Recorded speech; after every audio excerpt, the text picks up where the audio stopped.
Okay, for this question, average question, right, a lot of students get it wrong. So please listen up.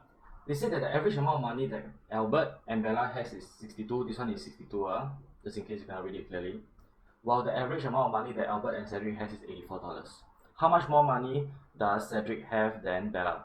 Okay, this one you can draw a model. So we have Albert, and then we got Bella. Because they never tell you whether Albert has more or Bella has more, right? It doesn't matter which bar is longer. It's okay, doesn't matter. So this average, right, is what? If average is 62, the total will be 62 times 2. Okay, 62 times 2, this will give us 124. Then we have Albert and then Cedric, right? So Albert will be the same bar. But because Albert and Cedric, the average is 84, so we know that Cedric definitely has more than Bella. Okay?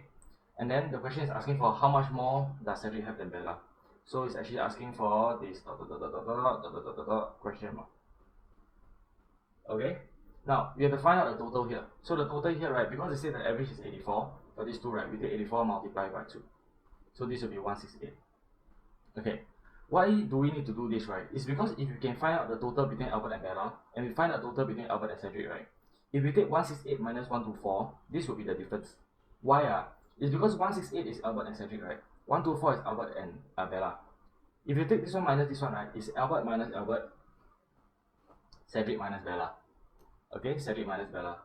So this is exactly what you're looking for, which is how much more money does Cedric have than Bella. So we just take 168 minus 124, and this will give us $44. So Cedric has $44 more than Bella.